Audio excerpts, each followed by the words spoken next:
आज महाराज जी की जीवन गाथा से महाराज जी के चरणामृत का पान करेंगे। प्रार्थना है कि आप भाव से जुड़िएगा। पहले कुछ शब्द ईश्वर वाणी से आपके चरणों में रख रहा हूं। सत साधु के बचन में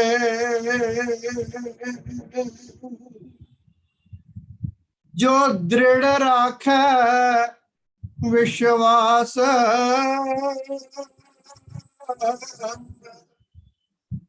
तीन लोक की संपदा सदा है तिन पास।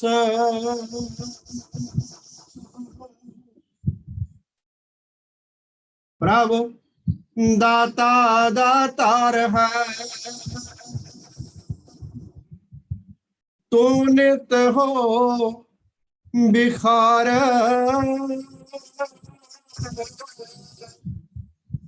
मंगत भिखया मांगता,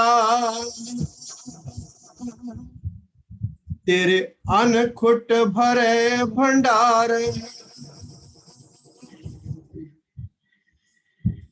सत का मंडन पाखंड खंडन, सत पुरुष जग आए। पाप विखाद का नाश करते, केते दुख उठाए।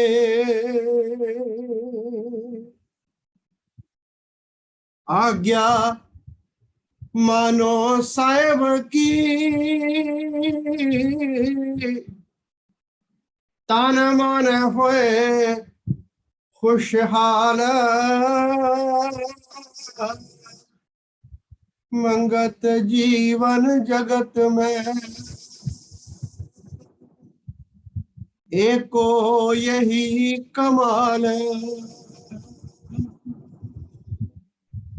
आज्ञा मानो साहिब की, तन मन होए खुशहाल। मंगत जीवन जगत में एको यही कमाल।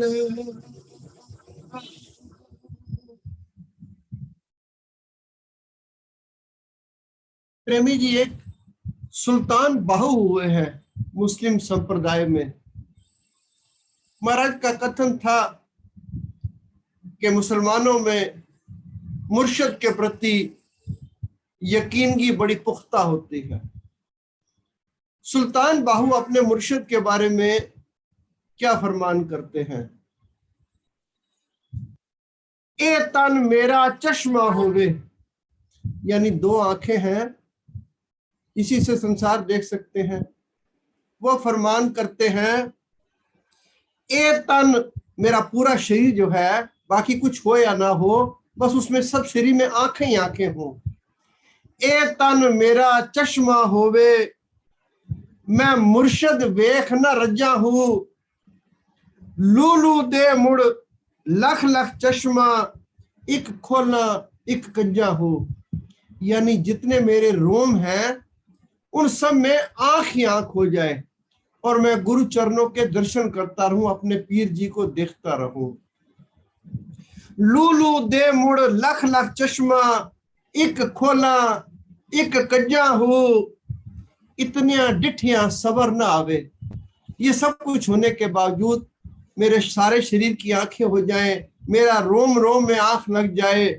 वो कहते हैं, इतना डिठियां सबर ना आवे, होर किते वाल भज्जा हूं। मुर्शद दा दीदार है बाहू, मैनू लख करोड़ा हज्जा हूं।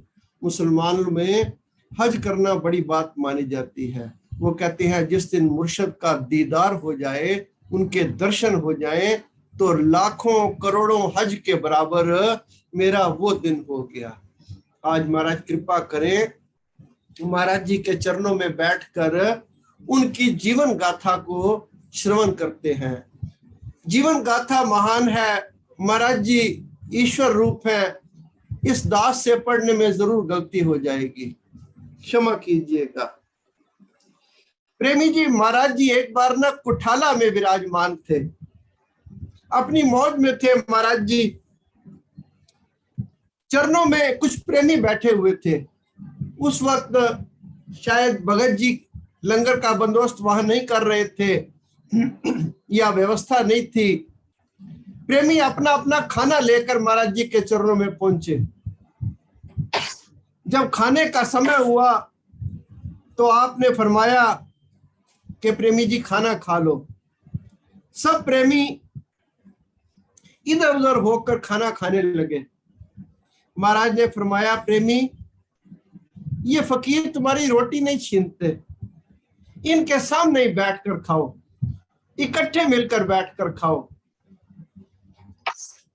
वो जब प्रेमी खाने लगे, महाराज जी ने पीछे से हाथ थोड़ा लंबा किया।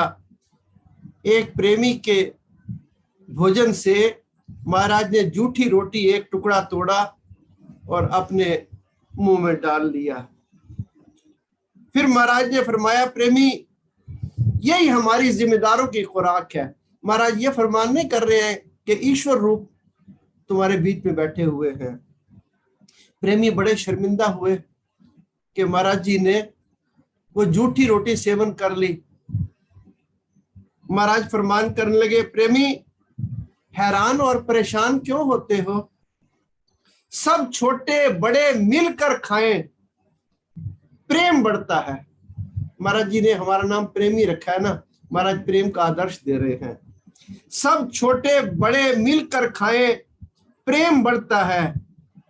प्रेमी भिलनी के जूठे बेर रामचंद्र ने खाए थे ना, एक अनोखा आदर्श कायम किया था।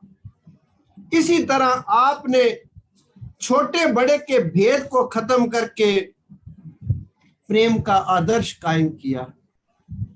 जब प्रेमी बैठे हुए थे, महंत रतन दास जी का एक पत्र आया। उन्होंने महाराज जी से कुछ शंका समाधान की, तो महाराज जी ने उसका वाणी में उत्तर दिया। प्रभ दाता सब कुछ कर रहा, हर जन ना होए अधीर, जीव उदाहरण कारने गुरमुख से में पीड़। क्योंकि जिस गुरु को महाराज अपनी शरण में ले लेते थे, उसके जब पाप क्षमा करते थे तो वो अपने कंधों पर लेते थे।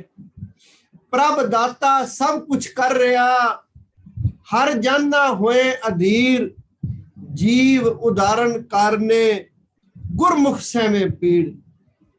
जो होनी सो होत है, ये महाराज जी ने उत्तर लिखा महंत रतन दास जी को। जो होनी सो होत है, सर्व प्रेरक आप, भाग उदय तिन के भय, जो जीवत सेव कमात। जैसी जो करनी करे, नित चित में रसना पाए, सत करनी जग सार है, कोई गुनी पुरुष उठ धाए। जैसी करनी जो करे, नित चित में रसना पाए, सत करनी जग सार है, कोई गुनी पुरुष उठ धाए। बनी बनाई ना रही, गढ़ लंका सा मीत। महाराज जी का वचन है, बनी बनाई ना रही, गढ़ लंका सा मीत। चली कहावत जात है, ये भव सागर की रीत। स्वार्थ और परमार्थ, स्वार्थ और परमार्थ दो मार्ग प्रगट भये। एक भोगे नित सुख को, एक पर को सुख नित दे। पर सुख को जिस सेव्या, पर सुख को जिस सेविया, सो चले जगत को जीत। निज सुख मोहित जो भय, सो रोवत चले है मीत। सत्पुरुषों की कीर्ति, सत्पुरुषों की कीर्ति क्या है, उनका गुणगान क्या है? सत्पुरुषों की कीर्ति नित मार्ग साच विचार। मंगत करनी सो करो, जो जीव का करे उद्धार। पत्र लिखने के बाद महाराज फरमाने लगे, प्रेमी, सत्पुरुषार्थ को धारण करके जब जीव कर्म क्षेत्र में से जीत नहीं पा लेता, तब तक निष्काम अवस्था आनी बड़ी कठिन है। सत्पुरुषार्थ को धारण करके हमने कोई सत्पुरुषार्थ की तरफ कदम उठाया ही नहीं। महाराज उसकी मंजिले मकसूद बता रहे हैं। सत्पुरुषार्थ को धारण करके जब तक जीव कर्म क्षेत्र से जीत नहीं पा लेता, निष्काम अवस्था आनी बड़ी कठिन है। उस परम तत्व को अनुभव करने के वास्ते आत्मविश्वास होना जरूरी है। सबसे पहली जो कंडीशन है परमात्मा को पाने के लिए, वो आत्मविश्वास, गुरु विश्वास, सत विश्वास, ये बड़ा जरूरी है। प्रेमी, इसके लिए सही गुरु की तलाश और सही कोशिश लाजमी है। शारीरिक क्रिया से आजाद होकर, सत की तलाश में दृढ़ होकर और शरीर के मोह से खुलासी पाकर पाने की कोशिश करो। एक तरफ से आसक्ति हटाओ, तब दूसरी तरफ मन लगेगा। संसार की तरफ से मन हटाएंगे तो करतार की तरफ से लगेगा। एक तरफ से आसक्ति हटाओ, तब दूसरी तरफ मन लगेगा। यानी अगर ऐसा नहीं करोगे तो जीव मोह में फंस जाएगा। सही यत्न जारी रखना ये शूरवीरों का काम है। आप चलते रहो, कभी गिर पड़े फिर उठ के फिर चल पड़ो। सही यत्न जारी रखना शूरवीरों का काम है। जहां तक हो सके उसको प्रेरक मानते हुए, क्योंकि कारण कर्ता वही है, प्रेरक वही है, कारक वही है। जहां तक हो सके उसको प्रेरक मानते हुए सत मार्ग पर चलो और अभ्यास करते जाओ। इस तरह धीरे धीरे निश्चय दृढ़ हो जाएगा। फिर महाराज फरमान करते हैं, जब लग जाने मैं कुछ करता, तब लग गर्भ जून में फिरता।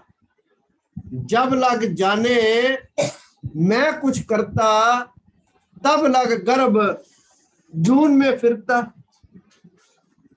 अब एक अगला प्रसंग सुनिए। महाराज जी काला जो बाबू अमोलक राम जी थे, जिन्होंने जीवन गाथा का लेखन किया, बड़ी संगत पर कृपा की, वो काला गुजरा के रहने वाले थे। महाराज जी उनके निवास पर ठहरे। एक दिन बाबूजी ने महाराज जी से अर्ज की, महाराज जी हर रोज सत्संग में सादगी, सेवा, सत्संग, सत सिमरन पर विचार करते हैं, पर महाराज चित्त में बात बैठती नहीं। समय पर सब ज्ञान ध्यान भूल जाता है। अब महाराज जी फरमान करते हैं, प्रेमी, जिसने अपने पापों को छोड़ने की कोशिश की, प्रेमी, जिसने अपने पापों को छोड़ने की कोशिश की और सत यत्न शुरू कर दिया, वो जरूर कुछ ना कुछ कर जाएगा। जिसने अपने पापों को छोड़ने की कोशिश की और सत यत्न शुरू कर दिया, वो जरूर कुछ ना कुछ कर पावेगा। पर जो खाली सुनता ही रहता है, किसी साधन, किसी असूल को धारण नहीं करता, उसने क्या प्राप्त करना है? सत्पुरुष विश्वास बख्शते हैं। जिसको प्रभु चरणों में विश्वास है, शरीर के अंत को आखिरी दम तक याद रखता है, निर्माण भाव से सेवा की भावना मन में बनाए रखता है, भले कर्मों में विचरते हुए ईश्वर आज्ञा को मुख रखकर सत्कर्मों में प्रवीण रहता है। प्रेमी, प्रार्थना किया करो। प्रेमी, प्रार्थना किया करो। क्या प्रार्थना किया करो? प्रभु सुमति बख्शे। महाराज फरमान कर रहे हैं, आशीर्वाद दे रहे हैं और चेतावनी दे रहे हैं। प्रेमी, प्रार्थना किया करो। क्या? प्रभु सुमति दे में। बाबूजी ने कहा, महाराज जी, आजकल ईश्वर को याद ना करने वाले बड़े आराम से जिंदगी बसर कर रहे हैं और याद करने वाले रोटी से भी लाचार हैं। प्रेमी, पुरुषार्थ नहीं छोड़ना चाहिए। महाराज ने कभी नहीं कहा कि मांग के खाओ, इधर उधर से खाओ। महाराज कहते हैं, प्रेमी, पुरुषार्थ नहीं छोड़ना चाहिए। जो पुरुषार्थ छोड़ देता है वो लाचार हो जाता है।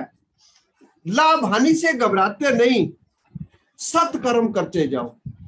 महाराज ने कहा, पुरुषार्थ नहीं छोड़ना, सत्कर्म करते जाओ। जो झूठ कम बोलते हैं, आप, महाराज ने उदाहरण दिया यूरोप का, पश्चिमी देशों का, वो लोग झूठ कम बोलते हैं, चीजों को बनाने में छल कपट नहीं करते, उनका व्यवहार निर्मल है। ये उनको किसने सिखाया कि जैसी चीज बताओ ऐसी बनाओ।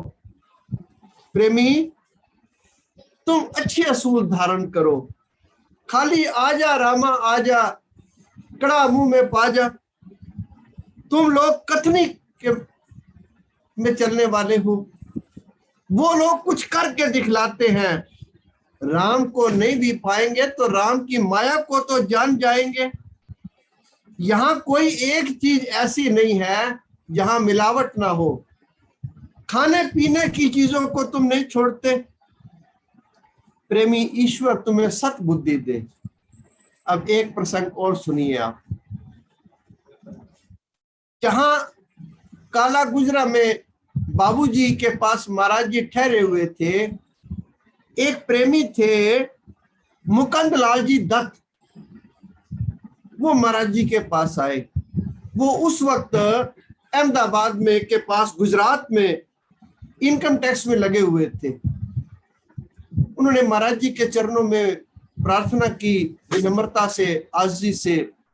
महाराज ने कृपा कर दी, क्योंकि उन्होंने प्रणाम ऐसा किया, नम्रता ऐसी दिखाई कि महाराज जी ने वहीं कृपा कर दी। फिर उन्होंने कहा, महाराज जी, दास के ग्रह पर आप दर्शन दें। महाराज जी ने इसकी भी सहमति दे दी। इतनी जल्दी महाराज जी किसी को नजदीक नहीं आने देते थे। प्रेमी ने प्रार्थना की, महाराज जी ने कृपा कर दी। फिर प्रेमी ने प्रार्थना की, महाराज ग्रह में प्रवेश करो। महाराज जी ने उसकी भी सहमति दे दी। रात को बाबूजी कपड़े उतार रहे थे, रात के कपड़े बाबूजी चेंज कर रहे थे। महाराज जी ने आवाज दी, क्योंकि रात थोड़ी ज्यादा हो गई थी। महाराज जी ने आवाज दी, बाबूजी दौड़कर सेवा में हाजिर हुए। आपने कहा, प्रेमी, ये प्रेमी मुकुंद लाल जी के यहाँ नहीं जाएंगे। अब महाराज ने सुबह वायदा किया और रात को 10 बजे महाराज फरमान कर रहे हैं बाबूजी को कि सुबह ये उस गांव में जहां मुकुंद लाल जी दत्त रहते हैं नहीं जाएंगे। बाबूजी बड़े हैरान हुए। महाराज फरमान करेंगे, प्रेमी, ये श्रद्धा बढ़ाने के लिए आए हैं, किसी की श्रद्धा तोड़ने के लिए नहीं आए हैं। पर बाबूजी को बात ना समझ नहीं आई। महाराज कह लगे, सुबह ये गोरला जाएंगे, प्रेम उस प्रेमी के गांव में नहीं जाएंगे, टांगे मंगवा लो, सुबह ये गोरला की तरफ जाएंगे। बाबूजी ने कहा, अच्छा महाराज जी। सुबह वो प्रेमी मुकुंद लाल जी जब आए दत्त, तो बाबूजी ने बताया कि कुछ बात हुई है। उसने कहा, क्यों? क्योंकि वो तो लेने के लिए आया था। तो उसने कहा महाराज जी ने रात ये वचन फरमाए हैं। तो बाबूजी ने पूछा तुम्हारे कुछ बात हुई थी घर में? बाबूजी ने पूछा क्या बात हुई है? वो प्रेमी एक तरफ गए और बाबूजी को कहने लगे कि तू कल ही गुरु को धारण किया है और आज उनको न्योता दे आया है। अब ये बात मुकुंद लाल जी के पिताजी मुकुंद लाल जी को अपने घर किसी गांव में कह रहे हैं। और महाराज जी उसी वक्त महाराज जी ने अपना फैसला बदल दिया। वो कहने लगे चौधरी जी ने माना कि रात उनके पिता नाराज हो रहे थे, कह रहे थे कल ही गुरु धारण किया है और आज साथ ले आया है, कैसे ये गुरु है? बाबूजी ने अर्ज की प्रेमी जी महाराज जी ने रात को इशारा कर दिया था, अब वो कुंजा नहीं जा रहे हैं, वो गोरले जा रहे हैं। अब आप महाराज जी के समय, मेरे पास 5 मिनट है, मैं गोरड़ा महाराज जी गए। जब गोरड़ा महाराज जी गए तो पहले गोकुल शाह जी के यहाँ ठहरे।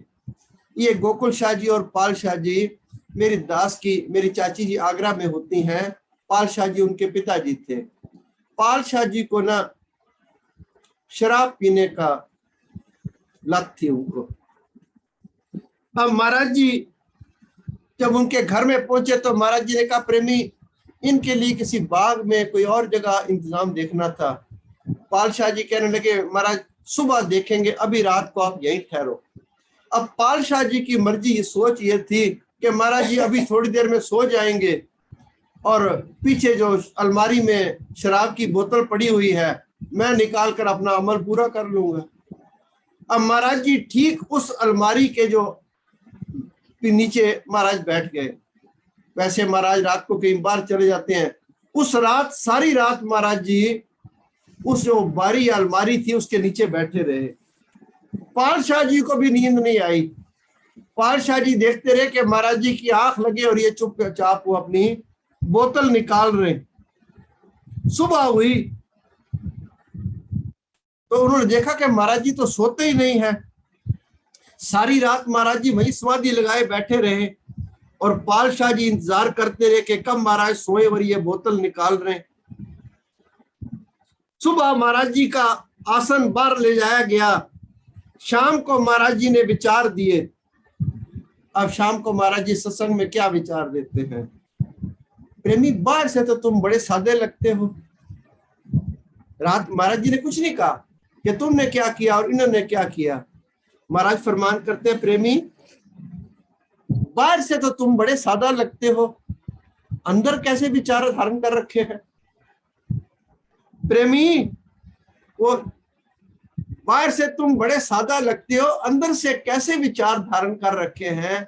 अब वो प्रेमी जी जो मेरे दास की चाची जी है उनके पिताजी लगते थे, वो कहने लगे महाराज जी हमने सोचा आप भी और संतों की तरह होंगे। यहाँ संत आते हैं, कथा कीर्तन करते हैं, चले जाते हैं।